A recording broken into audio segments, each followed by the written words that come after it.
A USA Today sports study of 67 bench-clearing incidents in Major League Baseball over the past 5 seasons found the main antagonists hailed from different ethnic backgrounds in 87% of the cases. Just more than half of them, 34, pitted white Americans against foreign-born Latinos. Johnny Gomes said, with it being an unwritten rule, there is unwritten definitions to a celebration or a taunt. It's in the eye of the beholder. Carlos Gomez, a Dominican native, says, why can a pitcher show you his emotions and you can't show yours to him? Those are baseball rules from a different time. Fernando Abad of the Athletics, who was born in the Dominican, said this, baseball back home is very different than here. In Venezuela, it's the same as in the Dominican, where players gesticulate and point a lot. Fans expect it. They're used to seeing the players do that. It's part of the custom. Skip, very interesting report here. It is. What do you make of it? Very well done. Yeah, I appreciate the work that went into this report. Yeah. Excuse me, Mark. Yeah. Stephen A. Smith. Yes, sir. For me,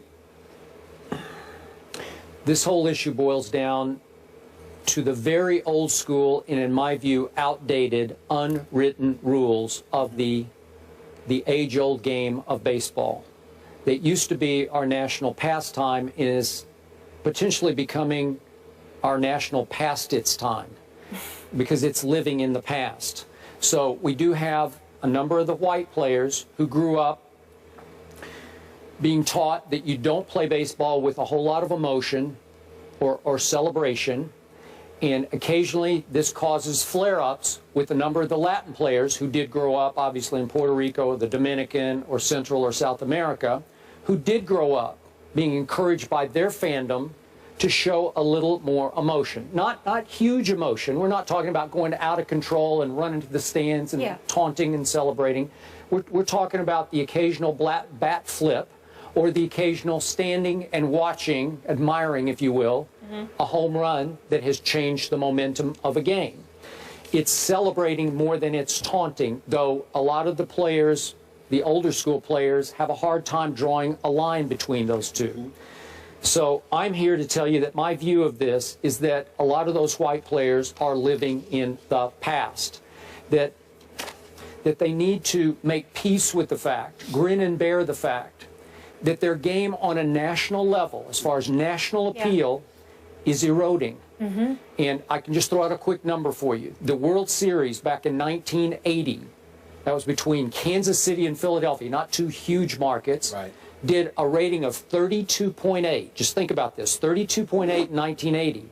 We'll go all the way up now to 2012 as it really starts to erode. It did a 7.6 when San Francisco swept Detroit.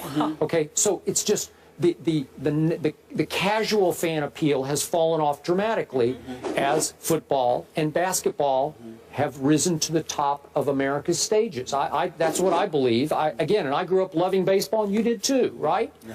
Okay, so for the good of the game, a lot of the white players, the older school players, need to accept the fact that some fans do love some emotion shown, that they shouldn't look at it quite as severely and strictly as the old school rules tell them they should. Some of those old school rules even tell you that if a guy hits a home run off you and doesn't celebrate, and then hits another home run off you and doesn't celebrate, you're supposed to drill that guy. That's insane to me. That's thinking, that's prehistoric thinking to me, right? But that's part of, those are the unwritten rules of baseball, such as you don't flip your bat when you hit a home run. Again, the Latin players all say, starting with Carlos Gomez, I'm not trying to show you up, I'm just celebrating what I just did. And I'm okay with that, even though I'm much older school on this account than you are. But in this case, for the good of the appeal, the popularity of baseball on television, because we do have a large Latin population, and many of them are tuning in or tuning out, as it might be. Within the next couple of, the next, 10 to 15 years, minorities are going to make up at least 50% of this population. 50%. Okay. So I'm suggesting that a number of those folks and a number of the younger white viewers will enjoy an occasional bat flip in a game of baseball that can be tediously slow for some of the younger viewers that we have out there. Let me stay with you. I need you to stay with me on this, both of you. This is very, very important that what I'm about to say. I don't think it's controversial, but with Chuck Solitero, I edited for the show, you just never know. Stay with me. Chuck's the best. He's the man. He's the best. He is the man. I'm glad you said that. He is the man. I'm glad someone can keep you in check. Here's the deal. Well, I wouldn't say that. No one can do that. But here's the deal. Skip Bayless, you make a very valid point. I don't disagree with what you're saying because I do think that some of these rules, written and unwritten, are incredibly archaic. Not to mention the fact it's white dominant. The rules are white dominant. The rules, the unwritten rules. Okay, yes. Okay, the unwritten rules I'm talking about. The rules are fair for everybody, but the unwritten rules. Yes. Okay, and so you do have a point with all of that. I agree with you. Baseball needs to recognize how it's dissipated in terms of popularity in the eyes of the American public for a bevy of reasons. They need to pay attention to that and adapt to the times instead of always being the last ones to the party in terms of adapting to modern times. That's why that whole steroid situation came into full effect because of what they did. They were the last ones to the party and they kept holding on, and they had a tremendously strong players union, and they fought and they fought and they fought until it hurt them and hurt the game, and they were called up on Capitol Hill and everything blew up. Having said all of that, you bring up Carlos Gomez, who I think as passionate as he is, and I think that you know, Buster Olney and others pointed out how he's always this way. So the Yankees shouldn't have overreacted to him weeks ago when they almost had a bench clearing brawl. I do think I would like to read the quote from Bud Norris of the San Diego Padres because it's very, very important. Go ahead. When he alluded to, you know, the bench clearing incidents involving players of different backgrounds, here's what his response to that was. Bud Norris, quote, "I think it's a culture shock. This is America. This is America's pastime. And over the last 10 to 15 years, we've seen a very big world influence in this game, which we as a union and as players appreciate. We're opening this game to everyone. We're opening this game to everyone. However, if you're going to come into our country and make our American dollars." Now, he didn't say it that way, but go ahead. I'm just saying, I'm reading the quote. Okay, I know. I'm reading the quote. All right. All right. Okay. You need to respect a game that has been here for over 100 years. That's right. And I think sometimes that can be misconstrued. Here's what he's saying. It's our game, which leads to your point. Okay, quick point of order. Before we leave Bud Norris. Yes. He did back off his quotes saying they were a little out of context, and he has apologized for how it came off. But again, I'm happy for you to read them. My point to Bud Norris is this. Okay. He don't need to apologize. All right. He's a white guy who feels this way about the game of baseball. I find nothing racially insensitive or offensive about what Bud Norris said. He didn't do anything wrong. Okay. He talked about how he feels.